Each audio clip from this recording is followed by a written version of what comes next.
Hey guys! For today's recipe, beef shawarma naman ang ating lulutuin. Magigisa lang tayo dito ng bawang at sibuyas. Kapag translucent na, pwede na natin ilagay yung ground beef. Kapag bumibili ko ng mga karne na nakagiling na, hinuhugasan ko pa rin siya para matanggal yung mga dugo. Yung iba kasi diretso luto na, hindi na hinuhugasan. Lutuin lang natin to hanggang sa magmantika or lumabas yung pinakamantika nitong beef. So ayan, medyo luto na itong karne natin. Tatanggalin ko lang yung excess oil para hindi na natin makain tong mantika na to. 3/4 kilo itong ginamit ko na ground beef at ganito nga kadami yung mantika na natanggal ko. Pwede nyo nang itapon yan kasi hindi na natin kailangan yan. Pwede na tayong maglagay ng pampalasa, so maglalagay lang ako ng oyster sauce. Maglalagay din ako ng seasoning pero optional lang to. Kailangan din natin ng soy sauce, kikuman itong ginamit ko. Add tayo ng 2 tablespoon of brown sugar, pamintang durog, kailangan din natin ng coriander at cumin. Yan yung magbibigay ng lasa dito sa shawarma natin. Tansyahin nyo lang yung paglagay kasi kahit konti lang yung ilagay nyo, malasa na yan. Kung mahilig ka talaga sa shawarma, panigurado magugustuhan mo to. Mag-a-add din ako dito ng paprika, pero this is optional. Kung wala, pwede kayong hindi maglagay. Haluin lang natin to hanggang sa mag-thick or mag-dry yung sauce. Habang hinahalo nyo, tikman nyo na din para kung may kulang, may i-adjust nyo yung lasa. Naglagay na din pala ako dyan ng asin at nagdagdag din ako ng sugar. So, depende na yan sa panglasa nyo. Haluin nyo lang yan hanggang sa mag-combine lahat ng ingredients na nilagay natin. At kapag ganyan na, pwede na yan, luto na yan. Pwede nyo nang patayin yung apoy para hindi naman masyadong dry itong beef natin. Kung magluluto ka din ito sa bahay nyo, sinasabi ko sa'yo, buksan mo yung bintana para hindi mag-amoy shawarma yung bahay nyo. Habang tinatransfer ko to sa lalagyan, kung hindi ka pa naka-follow or subscribe sa akin, pakiclick mo naman yung follow at subscribe button. Set aside muna natin yan. Proceed tayo dito sa cheese sauce. Sa mahinang apoy, magtutunaw tayo ng 40 grams of butter. Unsalted itong gamit ko. Mag-add tayo dito ng 1 tablespoon of all-purpose flour. Haluin lang natin yan hanggang sa ma-dissolve or mag-combine dito sa butter. Kapag wala ng visible of dry flour, pwede na tayo maglagay ng 1.5 cup of fresh or milk or evaporated milk. While stirring continuously, kailangan mahina lang yung apoy para maluluto ng maayos yung nilagay natin na flour. Kapag ganito na yung consistency, pwede na tayong maglagay ng cheese. Regular cheese lang itong ginamit ko, pero I suggest na gumamit kayo ng quick melt or yung easy melt cheese para hindi kayo mahirapan sa pagtunaw. Medyo natagalan talaga ako sa pagtunaw nito bago ko nakuha yung ganitong consistency. So ayan, wala nang buo-buo. At dahil hindi convincing itong kulay ng cheese natin, maglalagay ako ng powdered cheese. This is optional, nasa sa inyo naman kung gusto nyo na may kulay yung cheese. Pwede din kayong gumamit ng food color. Pero ako, powdered cheese na yung ginamit ko para makadagdag din siya ng lasa. Tansyahin nyo lang din yung ilalagay nyo kasi kapag medyo lumapot na yan at nag-combine, doon nalalabas yung kulay niya. At ganitong kulay nga ng cheese ang gusto ko. Napaka-perfect ng lasa nito, guys. Kung cheese lover kayo, itry nyo na din tong recipe na to. Iset aside muna natin yan habang hinihintay natin na lumamig. Let's proceed sa shawarma sauce. Sa isang bowl, maglalagay lang tayo ng mayonnaise. Japanese mayo itong gamit ko. Naglagay na din ako ng dinikdik na bawang. 4 na piraso yung ginamit ko. Plain yogurt, 60 ml. Pamintang durog. Kung may white pepper kayo, pwede kayong gumamit. 1 tablespoon of white sugar and 2 tablespoon of fresh milk. I-mix lang natin yan hanggang sa mag-combine lahat yung nilagay natin. Yung consistency niya, hindi dapat masyadong runny at hindi rin malapot. Ganito lang dapat. Magpipiga na din ako ng lemon, pero pwede din kayong gumamit ng calamansi. Kung ano lang yung kaya nyo sa isang piga, ganun lang kadami yung kailangan natin. Haluin lang natin to hanggang sa mag-combine yung lemon juice. Gagamit ako dito ng strainer para matatanggal natin yung mga buo-buong bawang. Habang sinasala nyo yan, pigain nyo din para makuha nyo yung katas ng bawang. Kasi yan yung isa sa magpapalasa dito sa shawarma sauce natin. Ganito lang kadami yung nagawa natin na shawarma sauce. Pwede nyo dagdagan yung mayonnaise kung gusto nyo na medyo madami yung shawarma sauce nyo. Dahil hindi powder yung ginamit ko na paminta, gagamit ulit ako ng strainer para matanggal yung mga buo-buo. Baka magtaka kayo kung bakit sinasala ko siya ulit. Yung gamit ko kasi na strainer kanina, medyo malalaki yung butas. Lumasa naman na yan, kaya okay lang natanggalin. Dito ko siya isasalin sa squeeze bottle para hindi mahirapan mamaya kapag maglalagay na ng sauce. Ganun lang kasimple, meron na tayong shawarma sauce. At ito na nga yung cheese natin, lumamig na siya at nag-set na rin. Isasalin ko lang din to sa squeeze bottle. Advice ko lang kung magluluto din kayo ditong cheese, huwag nyo masyadong palalaputin kasi kapag nag-set yan at lumamig, mas lalapot pa yan. Sa recipe na to, marami na yung magagawa. And that's it, meron na tayong cheese sauce. Proceed naman tayo sa pita bread or shawarma wrap. Naglagay lang ako ng 3 cups of flour, 2 teaspoon of baking powder, 3 teaspoon of white sugar. I-mix lang natin to using spatula. Naglagay na din ako ng 30 grams of butter. Kung wala kayong butter, pwede kayong gumamit ng margarine or cooking oil. Maglalagay din ako dito ng 1 cup of water. I-pour nyo lang siya gradually kasi baka yung gamit nyo na harina ay hindi matakaw sa tubig. Haluin nyo lang habang nilalagyan nyo ng tubig. Kapag ganyan, wag nyo munang kakamayin kasi didikit lang yan sa kamay nyo. Kapag nakapag-form na kayo ng crumb dough, pwede nyo nang gamitan ng kamay yan. Make sure lang na malinis yung kamay kamay natin. Kapag na-form nyo na siya into ball, pwede nyo na yan i-transfer sa baking mat or working place nyo. Maglagay lang tayo ng kaunting flour para hindi maging sticky yung dough natin. Masahin or inid lang natin to for 8 to 10 minutes until mag-smooth or kuminis na yung texture ng dough natin. Kapag sticky or dumidikit pa sa kamay nyo, pwede kayong magdagdag ng flour. Hindi naman masela ng paggawa ng pita bread. Okay lang siya na ma-overknead. Kapag nakikita nyo na ganito na yung texture ng dough natin, wala nang buo-buo at makinis na, hindi na rin siya dumidikit sa kamay. Pwede nyo na yan i-divide sa size na gusto nyo. Kung gusto nyo na medyo malaki yung size ng pita bread nyo, lakihan nyo lang yung cut ng dough. Pero ako, i-divide ko lang to sa 12 pieces. Kung hindi nyo naman ipangbebenta, okay lang kahit hindi equal ang size. Kapag na-cut nyo na yung dough, i-form nyo lang siya ng pabilog. Gayahin nyo lang itong ginagawa ko. Hindi nyo kailangan i-perfect yung shape. Igaganyan lang natin siya para hindi tayo mahirapan na i-flat mamaya. I-cover lang natin to at i-rest sa warm place for 10 minutes. Kung wala naman kayong oras at nagmamadali kayo, pwede nyo naman nang hindi i-rest. After 10 minutes, ito na yung dough natin. I-transfer nyo lang ulit yan sa working place nyo. Kailangan ulit natin ng flour for dusting. Paikutin nyo lang yan sa flour and then i-press down. And then gagamitan natin yan ng rolling pin para ma-flat natin to ng maayos. Habang ginagawa ko to, nagpainit na din pala ako ng kawali. Para kapag ready na itong dough, maisasalang na natin siya agad. I-roll nyo lang yan hanggang sa ma-achieve nyo yung pinakamanipis na dough. Mas okay kung mas wide yung magagawa nyo kasi kapag sinalang natin yan mamaya, liliit pa yung size niyan. Kapag isasalang nyo na to, kailangan mainit na yung kawali at mahina lang yung apoy. Para hindi siya mabibigla ng luto kasi may tendency na tumigas yan, parang magiging crackers. Slowly but surely, pag nakikita nyo na nagbabubbles na siya, pwede nyo nang para yung kabilang side naman yung maluluto. Hanggang sa maging lightly toasted siya. Ang kalalabasan dapat niyan, medyo malambot pa rin yung pita bread. Kasi kapag tumigas yan, ibig sabihin na sobrahan na sa luto. Kapag ganito na, pwede na yan, tanggalin na natin sa kawali yan. Pag may nailuto na kayo, takpan nyo lang yan para hindi magdadry. Tapos yung mga dough naman na hindi nyo pa na-ipa-flat, huwag nyo tatanggalan ng cover. Kasi magdadry yan at mahihirapan na kayo na i-flat. So ganyan lang gawin yung pita bread, i-repeat nyo lang yung steps. Yung magiging shape at size ng pita bread nyo, depende na yun sa inyo. Kung medyo maliit yung kawali na gamit kailangan medyo mabilis yung kamay nyo kapag isasalang nyo to para may spread nyo yung mga nakadeform. Kasi once na mainitan itong dough, magiging sticky na yan. Kaya mahihirapan na kayo na ayusin kung may mga lukot-lukot. Katagalan naman makukuha nyo din yung tamang technique. Tapos wag nyo lang din mamadaliin yung pagluluto. So ayun, ganun lang kasimple. Meron na tayong 12 pieces of pita bread. I-cover lang natin to and then iset aside muna. Proceed tayo dito sa veggies. Meron ako ditong pipino na hugasan ko na siya. Hindi ko na rin tatanggalan ng buto kasi maliliit lang naman itong nabili ko. So hiwain nyo lang siya. Depende sa kung anong hiwa yung gusto nyo.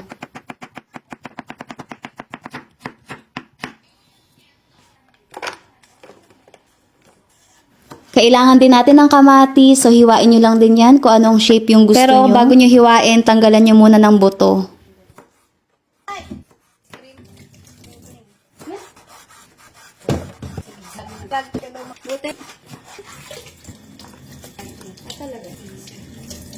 Hindi makukumpleto ang lasa ng shawarma natin kung walang sibuyas. Pwede kayong gumamit ng red or white.